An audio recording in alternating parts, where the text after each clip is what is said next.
اچھا ایک بڑا عجیب معاملہ ہے ہم مسلمانوں کا کہ جب دنیا میں کوئی دوسرا مصیبت میں پڑا ہوتا ہے تو ہم کیا کہتے ہیں معلوم ہے؟ یہ کرتوتیں ہیں ان کی جو نکل رہی ہے۔ وہ فیصلہ فتویٰ بہت جلدی چپکاتے ہیں۔ اگر مان لو کوئی بیمار ہو جائے، کسی کے گھر میں انتقال ہو جائے، کسی کا کوئی مالی جانی نقصان ہو جائے، کوئی مصیبت میں پڑ جائے، کوئی دکھ میں پڑ جائے تو فتویٰ فوراً، یہ سب تم نہیں جانتے ہم جانتے ہیں، ان کی کرتوتیں ہیں جو نکل رہی ہیں، فتویٰ فوراً۔ اور اگر وہی مصیبت اپنے اوپر پڑ جائے، اگر وہی دکھ اپنے اوپر آ جائے، اگر وہی تکلیف اپنے اوپر آ جائے، یہ اللہ کی آزمائش ہے، پھر اللہ کی آزمائش ہوتی ہے۔ یہ بہت بڑے بزرگ ہیں، ان پر اللہ کی آزمائش ہے اور وہ بہت بڑا گنہگار ہے، اس پر اللہ کا عذاب ہے۔ فتویٰ تو یہ اپنی جیبیں میں رکھتے ہیں، جیب میں رکھنے کی کیا ضرورت؟ یا زبان پہ ہے، نوک پہ باتیں بعد میں نکلتی، فتویٰ تو یہ زبان کے نوکے پہ رہتا ہے، فوراً نکلتا ہے۔ ارے میرے بھائی، اگر کوئی دوسرا آدمی مصیبت میں گرفتار ہے، ہو سکتا ہے اس پر بھی اللہ کی آزمائش ہو۔ کی دیا ہم کھا رہے، ساری نعمتیں ان کی ہیں، ساری کرم فرمائی ان کی ہے، سارے احسانات ان کے ہیں، وہ تو ہمیں یاد نہیں آتے، پورا پورا دن گزر جاتا ہے۔ اسی لیے دعائیں تھی، اسی لیے شکریہ تھے، ساری چیزیں مسلم معاشرے سے نکل رہی ہیں۔ ہمارے گھروں میں جو حالات ہیں سب کو پتہ ہے۔ گناہ اگر ہمارے گھروں میں اب تو حالات یہ ہیں کہ شاید 24 گھنٹے میں کسی وقت بند ہوتا ہو، کچھ لوگ اپنے رات بھر گناہ کرتے ہیں۔ اب تو حالات اتنے بدتر ہیں کہ اللہ معاف فرما دے، سب جانتے ہیں، کسی کے بارے میں کچھ کہنے۔ اعوذ باللہ من الشیطان الرجیم، بسم اللہ الرحمن الرحیم۔ انما اموالکم واولادکم فتنہ وان اللہ عنده اجر عظیم، صدق اللہ العظیم۔ وقال النبی علیہ الصلاۃ والسلام ان الدنیا حلوة خضرة وان اللہ مستخلفکم فیہا فینظر کیف تعملون، او کما قال علیہ الصلاۃ والسلام۔ اللہ رب العزت نے اہل ایمان اور اہل اسلام کو، یعنی ان بندوں کو جن کو کلمے کی سعادت اور توفیق دی ہے، ان کو دنیا میں دین کے سمجھنے اور سمجھانے کی ذمہ داری بھی دی ہے۔ ظاہر سی بات ہے کہ اگر ہم مسلمان ہیں تو ہماری بنیادی ذمہ داری یہ ہے کہ اسلام ہمارے پاس ہو، اس میں کوئی شک نہیں، کیونکہ ہر آدمی کا تعارف یا اس کے نسب سے یا اس کی صفات سے، یعنی یہ فلاں کا بیٹا ہے یعنی نسب ہے، یا اس کی صفات ہے کہ یار بڑا نیک ہے، اچھا ہے۔ ہر آدمی کی تعریف یا تعارف دو ہی طرح سے ہوگا، یا تو اس کے نسب سے ہوگا یا اس کی صفات سے، یا صفت خاص ہو اس سے ہوگا۔ تو ہم بطور مسلمان دنیا میں اگر متعارف ہیں تو اس لیے کہ اسلام ہمارے پاس، اگر ہم صاحب ایمان ہیں، مومن ہیں، تو ہمارا یہ تعارف ہے کہ یہ مومن ہے، صاحب ایمان ہے، ان کا یقین اللہ کی ذات پر مضبوط ہے، تمام کے تمام ظاہری حوادث مسائل یہ اس سے نہ گھبراتے ہیں نہ ڈرتے ہیں۔ لا خوف علیہم ولا هم یحزنون، جگہ جگہ قرآن پاک میں انہی کے لیے آیا ہے۔ اس لیے بڑی ذمہ داری ہے مسلمانوں کی کہ وہ دین کے نظام کو قائم کرنے کی محنت کریں، یہ ذمہ داری ہے ہر مسلمان کی۔ بار بار میں تذکرہ کر چکا ہوں کہ طبقاتی اعتبار سے کسی جماعت یا کسی جمعیت کی یا کسی گروہ کی ذمہ داری نہیں ہے، امام صاحب کی ذمہ داری نہیں ہے کہ وہ نماز پڑھائیں، ہر مسلمان کی ذمہ داری ہے کہ وہ مسجد میں جماعت سے نماز پڑھے۔ جماعت کے ساتھیوں کی ذمہ داری نہیں ہے کہ وہ باہر جا کر بلا کر لائیں، ہر مسلمان کی ذمہ داری ہے کہ وہ اوقات کی رعایت کرتے ہوئے اپنی مسجد میں وقت پر نماز ادا کرے۔ دعوت الحق کی ذمہ داری نہیں ہے کہ وہ مسلمانوں کے قرآن صحیح کرائے، ہر مسلمان کی ذمہ داری ہے کہ وہ قرآن کو صحیح پڑھنے کی کوشش کرے، اس کے لیے اپنا وقت اپنا پیسہ خرچ کرے۔ اسی طرح دین کی دعوت ساری دنیا میں عام کرنے کے لیے کسی خاص جماعت کی ذمہ داری نہیں ہے، یہ ذمہ داری ہماری اور آپ کی ہے، اس لیے کہ ہم اور آپ اپنے آپ کو مسلمان کہتے ہیں، اور ہم نے اس بات کی ذمہ داری لی ہے کہ اللہ کا یہ کلام اور اللہ کا یہ دین اپنی زندگی میں لانے کے ساتھ سارے عالم میں عام کرنے کی محنت کریں گے۔ اگر ہم مسلمان ہیں تو ہمارے اندر اسلام ہونا ضروری ہے۔ اب مسئلہ یہ ہے کہ ہم مسلمان ہونے کو تو ہے، اس میں کوئی شک نہیں ہے، ظاہر سی بات ہے، نام بھی مسلمان ہے اور رجسٹر میں ہندوستان کے درج میں مسلمان ہیں اور لوگ بھی ہمیں مسلمان سمجھتے ہیں، لیکن یہ اسلام جس کی بنیاد پر ہم مسلمان ہیں کس درجے کا، کس معیار کا اور کن صفات کا ہمارے اندر ہے، یہ ایک بہت بڑا مسئلہ ہے، یہ ایک بڑی ذمہ داری ہے۔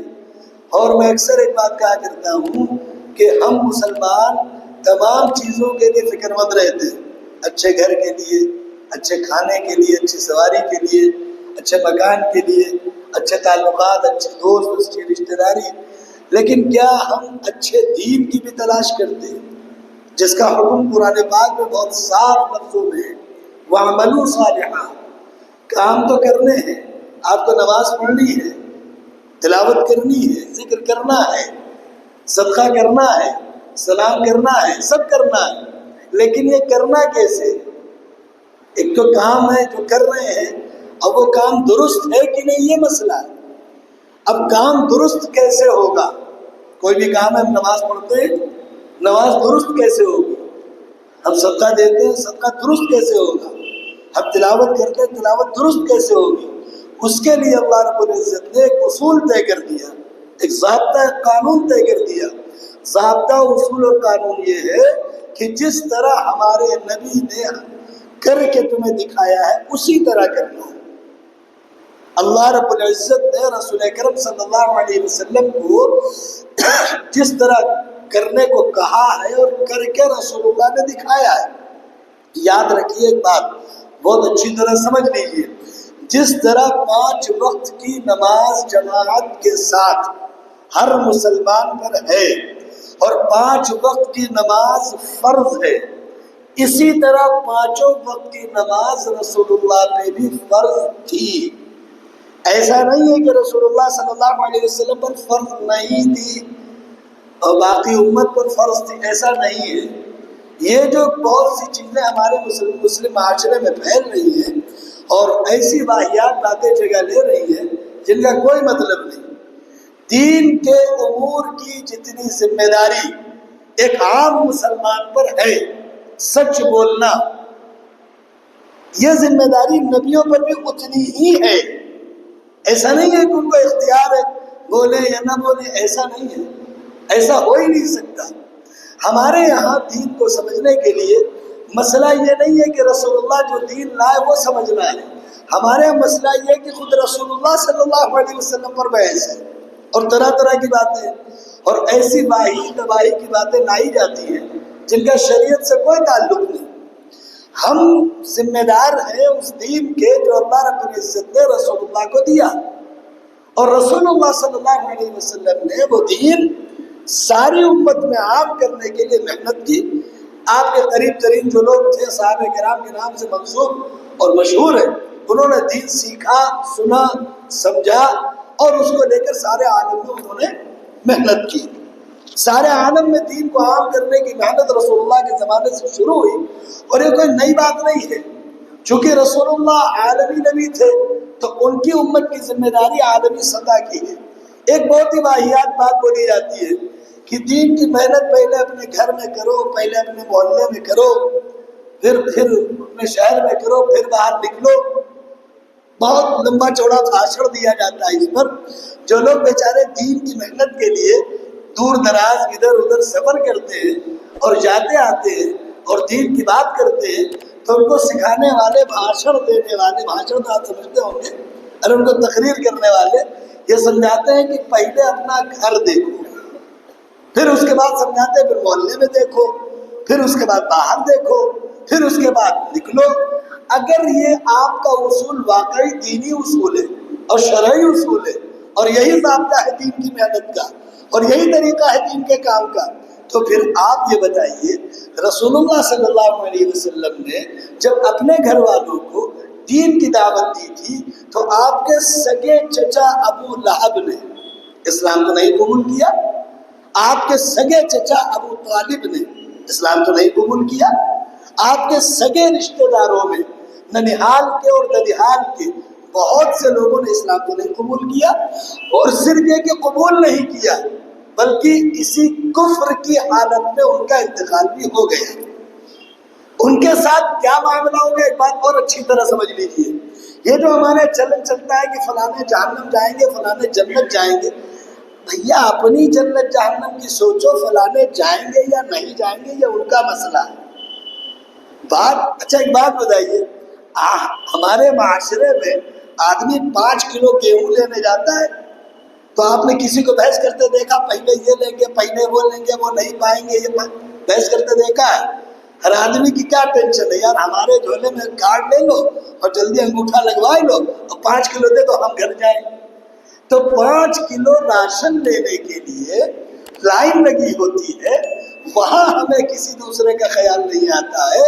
یہاں سب ایک دوسرے کو، کوئی کسی کو جہنم بھیج رہا، کوئی کسی کو جنت بھیج رہا، فلانے کہاں جائیں گے، فلانے کہاں جائیں گے۔ ارے بھیا اپنی جنت جہنم سوچو، کہاں جائیں گے؟ فلانے کو جہاں جانا ہو جائیں گے، ساتھ لکھا ہوگا تو جنت میں ملیں گے انشاءاللہ، اور اللہ معاف فرمائے۔ اب دوسری بات تو کہنے والی نہیں ہے، اللہ ہم سب کی جہنم سے حفاظت فرمائے۔ تو مسئلہ رسول اللہ کے رشتہ داروں کا کہ وہ جنت جائیں گے یا نہیں، اگر آپ بھیج رہے ہیں تو بتا دیجئے، پھر کون کون جائے گا، اور اگر آپ کو نہیں بھیجنا ہے تو کیا ٹینشن لیے۔ ایک بات اچھی طرح سن لیجیے، اللہ رب العزت نے صاف فرما دیا، ہم سب کو چاہے معاف کر دیں اور ہم سب کو چاہے پکڑ دیں۔ اور یہ بات تو حضرت عیسیٰ علیہ السلام نے قرآن پاک میں لکھا ہوا ہے کہ آپ چاہیں تو سب کو پیٹ دیں اور آپ چاہیں تو سب کو چھوڑ دیں، کیونکہ سب تو آپ کے بندے ہیں نا۔ کیا آپ کو یقین ہے کہ آپ نمازیں روزے رکھنے کے بعد معاف کر دیے جائیں گے؟ یقین ہے، پورے یقین کے ساتھ کہتے ہیں کہ ہاں ہم تو جنت میں جا کے رہیں گے؟ ہے کوئی دعوے دار؟ کہہ سکتا ہے کوئی؟ کسی کو یہ یقین ہے؟ یا آپ کسی کے بارے میں یقینی طور سے جو دنیا میں کفر اور شرک کی حالت میں ہو، یقینی طور سے کہہ دیں گے کہ یہ مرے گا ہی جہنم میں جائے گا؟ کہہ سکتے ہیں؟ نہیں کہا جا سکتا۔ پتہ نہیں، کیونکہ ایک حدیث ہے بہت صاف اور واضح ترین حدیث ہے، رسول اکرم صلی اللہ علیہ وسلم فرماتے ہیں، جس کا مفہوم ہے کہ ایک آدمی اپنی پوری زندگی دین پر عمل کرتا ہے اور آخر وقت میں وہ ایسے ماحول اور راستوں میں چلا جاتا ہے جس سے اس کا دین ختم ہو جاتا ہے اور وہ جہنم کے راستے پہ چلا جاتا ہے اور مر جاتا ہے اور جہنم چلا جاتا ہے۔ اور ایک آدمی پوری زندگی کفر اور شرک کی حالت میں گزارتا ہے، آخر میں اللہ اسے توبہ کی توفیق دے دیتے ہیں اور اس کے لیے جنت کے راستے آسان ہو جاتے ہیں۔ لیکن اس کا یہ مطلب نہیں ہے، ہم دوسرا مطلب نکال لیں کہ پھر چھوڑو مطلب نہیں ہے۔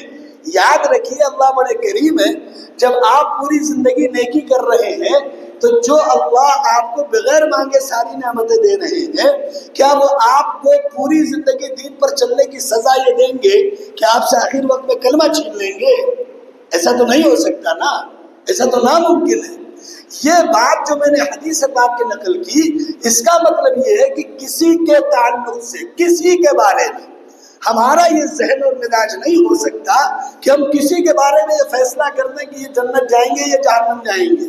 میں ہر ایک بہت صاف و واضح ترین حدیث ہے کہ جس حالت میں زندگی گزرتی ہے اسی حالت میں موت ہوتی ہے، کما تحیون تموتون، جس طرح زندگی گزاریں گے اسی طرح موت ہوگی، کما تموتون تبعثون یوم القیامہ، اور جس طرح مریں گے قیامت میں اسی طرح اٹھائے جائیں گے۔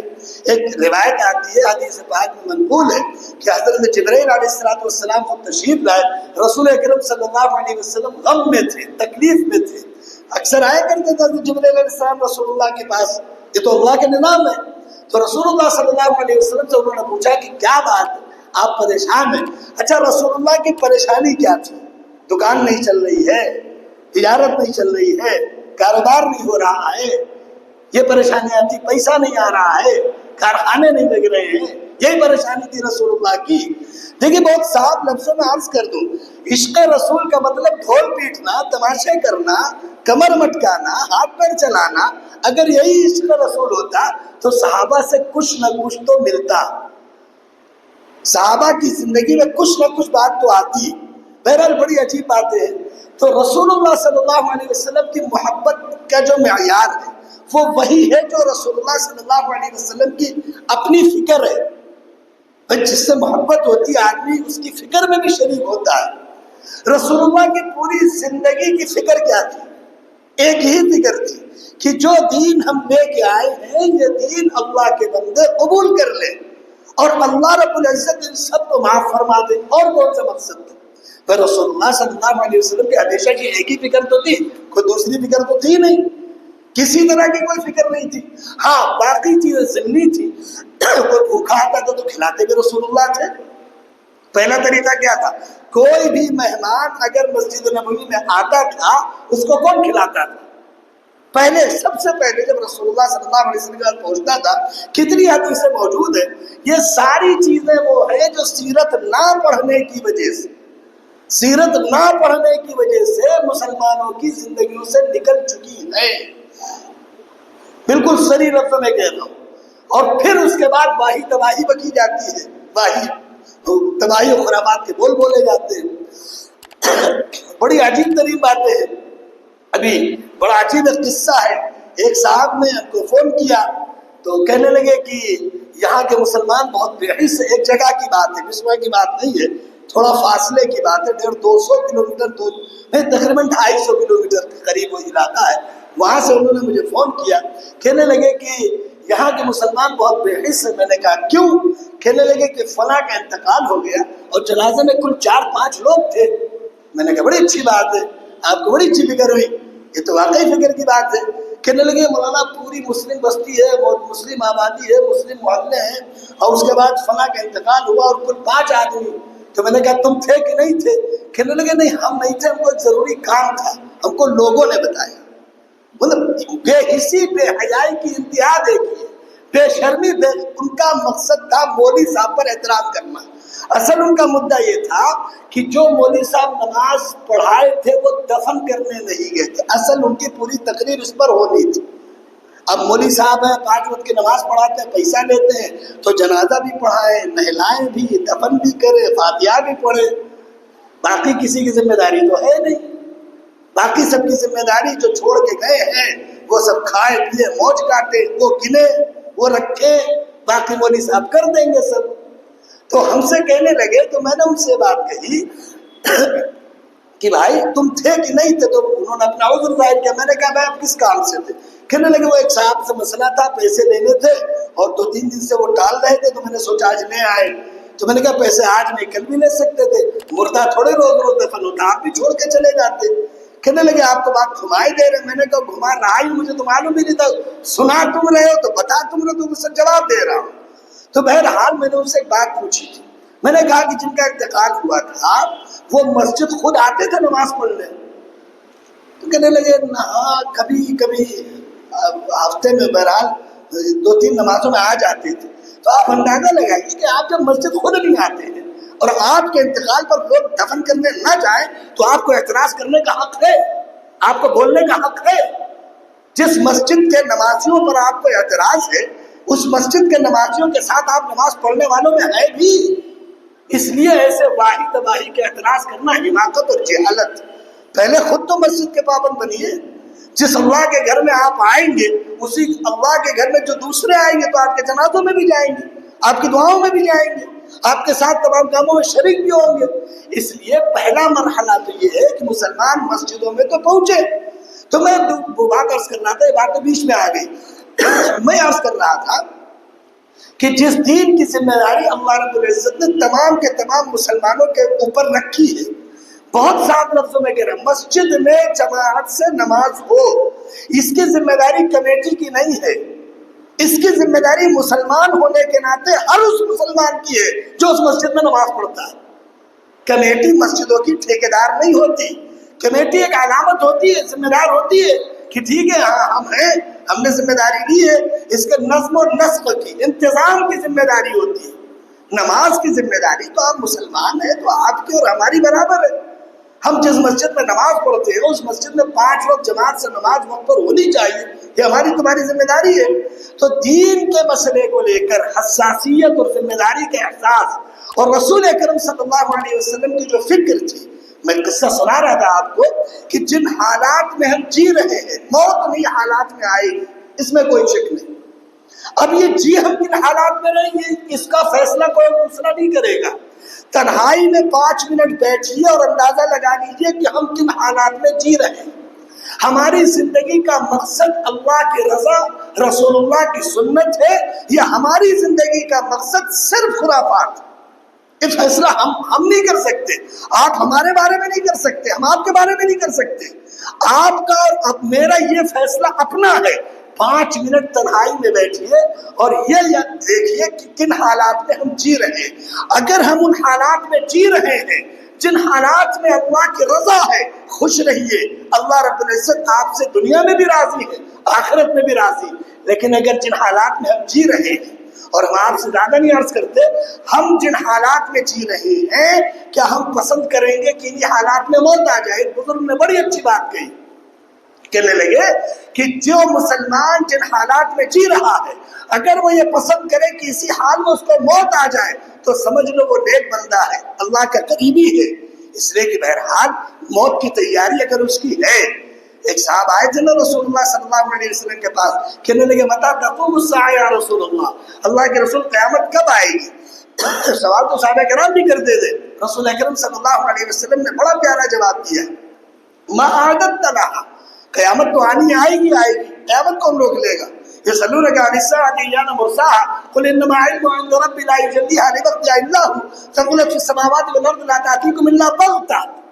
اللہ رب العزت نے صاف طور سے کہا قیامت کب آئے گی یہ تو ہم خود ہی طے کر دیں گے، اور جب کل آنے والے نہیں آئیں گے کون روک لے گا؟ اور اس کی بہت تفصیل ہے، قرآن پاک میں جگہ جگہ سوالات ہیں۔ تو جو صحابی تھے انہوں نے پوچھا کہ اللہ کے رسول قیامت کب آئے گی؟ تو رسول اکرم صلی اللہ علیہ وسلم نے جواب بڑا پیارا دیا، فرمایا کہ ما اعددت لها، قیامت جب آنی تو آ جائے گی، اس کی فکر نہ کرو، یہ بتاؤ قیامت کے دن اللہ کے سامنے کھڑے ہونے کی تیاری کتنی ہے؟ بڑا پیارا جواب ہے۔ ظاہر سی بات ہے کہ ہم جن حالات میں ہیں، کیا ہماری نمازیں پوری ہیں، ہمارے ذکر و تلاوت پورے ہیں، ہماری عبادتیں پوری ہیں، ہمارے دینی امور پورے ہیں؟ ان حالات میں جب اللہ ہم سے سوال کریں گے کہ نمازوں کا کیا ہوا، تلاوت کا کیا ہوا، ذکر کا کیا ہوا، شریعت کا کیا ہوا، دین کے تقاضوں کا کیا ہوا، دین کے امور کا کیا ہوا، اگر ہمارے پاس جواب تیار ہے تو انتظار کریے، فادخلوا فی عبادی وادخلوا جنتی۔ نفس المطمئنہ، ایسا آدمی جس کی قیامت کی تیاری پوری ہے، قبر کی تیاری پوری ہے، اس کے لیے قرآن پاک میں بہت صاف لفظوں میں سورہ الفجر میں 30ویں پارے میں بہت صاف لکھا ہے اللہ رب العزت نے، جب ایسے آدمی کا انتقال ہونے لگتا ہے تو فرشتے آتے ہیں اور اس سے کہتے ہیں یا ایتھا النفس المطمئنہ، اے وہ روح جس کی پوری زندگی اللہ کی رضا میں گزر گئی، جس نے اپنی پوری زندگی اللہ کی خوشی کے لیے اپنے آپ کو قربان کر دیا، جس نے اپنے آپ کو اللہ کے دین کی خاطر اپنے آپ کو ہمیشہ پیش رکھا، فادخلی فی عبادی، اس کو یا ایتھا النفس المطمئنہ، اے روح تو اطمینان کے ساتھ ارجعی الی ربک راضیۃ مرضیہ۔ تو عجیب کلمہ ہے قرآن پاک میں کہ اب تم چلو اللہ کے پاس، اس حال میں چلو کہ تم اللہ سے راضی ہو، اللہ تم سے راضی ہے، راضیۃ مرضیہ۔ اور پھر اس کے بعد کہتے ہیں فرشتے فادخلی فی عبادی، اللہ نے کہا ہے کہ ان کو میرے بندوں میں شامل کر دو، فادخلی جنتی، اور ان سے کہو کہ جنت چلے آئے۔ اور اگر ہمارے اعمال ویسے نہیں ہیں جیسے کہ ہونے چاہیے، جو ہماری ذمہ داری ہے، جو ہمارا کام ہے اور جو ہم کو کرنا چاہیے تھا، اگر ویسے نہیں ہے تو پھر قرآن نے اس کا بھی نقشہ بیان کیا، بہت صاف لفظوں میں بیان کیا۔ اگر ہماری زندگی مان کر چلیے کہ موت کا فرشتہ ابھی اگر ہمارے سامنے کھڑا ہو جائے تو ہم اس سے کیا کہیں گے؟ فوراً چلیں گے کہ تھوڑی دیر چھوڑ دو، چلیں گے، تھوڑا دیکھ داکھ تو لے، نماز چھوٹی تھی، تلاوت چھوٹی تھی، روزے چھوٹے تھے، فلانا کام چھوٹا تھا۔ اگر تیاری ہے تو الحمدللہ، اور اگر تیاری نہیں ہے تو یہ بہت مختصر سی زندگی، یہ کوئی بہت لمبی چوڑی زندگی نہیں ہے، یہ بہت زیادہ زمانہ نہیں ہے، بہت مختصر وقت ہے۔ قرآن پاک میں تو بہت صاف لفظوں میں ہے کہ اللہ پوچھیں گے کتنے دن دنیا میں رہے ہو، کتنے دن کا زمانہ تمہارا؟ تو لوگ کہیں گے بس اتنے زمانہ کی آنکھ کھلی اور بند ہو گئی۔ جتنا آنکھ پلک جھپکنے کا زمانہ ہوتا ہے، یہ پلکیں ہیں جو دونوں اوپر نیچے کی، یہ جو پلک جھپکنے کا زمانہ ہوتا ہے، اتنا ہی زمانہ ہم دنیا میں رہے۔ تو دنیا کی نعمتیں، دنیا کی لذتیں، ان کا کوئی وجود نہیں ہے۔ قیامت کے دن اللہ کے رب العزت رسول اکرم صلی اللہ علیہ وسلم نے اس بات کی وضاحت فرمائی کہ ایک آدمی کو بلائیں گے جس نے دنیا کی ہر عیش اٹھائی ہوگی، ساری آرام اٹھائی ہوں گی، لیکن اللہ کے کلمے سے محروم ہوگا، دین سے محروم ہوگا۔ اور ایک وہ آدمی جس نے دنیا میں ہر قسم کی تکلیف اٹھائی ہوگی، ہر دکھ جھیلا ہوگا، لیکن وہ دین سے جڑا رہا ہوگا۔ بلائے جائیں گے ایک کو اللہ رب العزت جب اس کو جنت کی ہوا، ایک ایسا آدمی جس نے صرف تکلیفیں اٹھائی۔ اچھا یہ یاد رکھیے دنیا میں جو مصیبتیں اور تکلیفیں آتی ہیں، اچھا ایک بڑا عجیب معاملہ ہے ہم مسلمانوں کا کہ جب دنیا میں کوئی دوسرا مصیبت میں پڑا ہوتا ہے تو ہم کیا کہتے ہیں معلوم ہے؟ یہ کرتوتیں ہیں ان کی جو نکل رہی ہیں۔ وہ فیصلہ فتویٰ بہت جلدی چپکاتے ہیں۔ اگر مان لو کوئی بیمار ہو جائے، کسی کے گھر میں انتقال ہو جائے، کسی کا کوئی مالی جانی نقصان ہو جائے، کوئی مصیبت میں پڑ جائے، کوئی دکھ میں پڑ جائے، تو فتویٰ فوراً، یہ سب تم نہیں جانتے، ہم جانتے ہیں، ان کی کرتوتیں ہیں جو نکل رہی ہیں۔ فتویٰ فوراً۔ اور اگر وہی مصیبت اپنے اوپر پڑ جائے، اگر وہی دکھ اپنے اوپر آ جائے، اگر وہی تکلیف اپنے اوپر آ جائے، یہ اللہ کی آزمائش ہے، پھر اللہ کی آزمائش ہوتی ہے۔ یہ بہت بڑے بزرگ ہیں، ان پر اللہ کی آزمائش ہے، اور وہ بہت بڑا گنہگار ہے، اس پر اللہ کا عذاب ہے۔ فتویٰ تو یہ اپنی جیبیں میں رکھتے، جیب میں رکھنے کی کیا ضرورت، یا زبان پہ نوک پہ باتیں بعد میں نکلتی، فتویٰ تو یہ زبان کے نوکے پہ رہتا، فوراً نکلتا ہے۔ ارے میرے بھائی، اگر کوئی دوسرا آدمی مصیبت میں گرفتار ہے، ہو سکتا ہے اس پر بھی اللہ کی آزمائش ہو، نہیں اس پر اللہ کی آزمائش نہیں، یہ بہت جانتے ہیں، اس پر اللہ کا عذاب ہے، یہ فلانے کی کرتوت ہے۔ واہ بھائی واہ، یہ تو نیا مسئلہ اور نیا فتویٰ لے آئے ہم، اس کا کہنے کا ہمیں کوئی حق نہیں ہے۔ میں عرض کر رہا تھا رسول اکرم صلی اللہ علیہ وسلم نے بالکل وضاحت سے یہ بات ارشاد فرما دی کہ جن حالات میں ہماری موت ہوگی اور جن حالات میں ہماری زندگی کا خاتمہ ہوگا، انہی حالات میں ہماری قبر کی زندگی گزرے گی، اس میں کوئی شک نہیں۔ بہت مختصر سی زندگی، کوئی بہت لمبی چوڑی زندگی نہیں۔ اگر ہم زندگی پر مطمئن بیٹھے ہیں تو رسول اکرم صلی اللہ علیہ وسلم کا وہ قصہ بھی آپ کو یاد ہوگا، صحابہ کرام بیٹھے تھے، کسی رسول اللہ صلی اللہ علیہ وسلم نے پوچھا، چونکہ یہ باتیں ہم پھر عرض کرتے، ہم مسلمانوں کے گھروں میں اللہ اور اس کے رسول کی باتیں پورے دن میں 10 منٹ بھی شاید ہوتی ہوں، شاید، یعنی کہتا نہیں ہوتی ہے، آپ جو پڑھے لکھے لوگ آج کل 24 گھنٹے ہوتی ہیں، لیکن عام طور سے مسلمانوں کے گھروں کا حال یہ ہے کہ صبح سے شام، شام سے صبح تک شاید 10 منٹ اللہ اور اس کے رسول کی باتیں ہوتی ہوں۔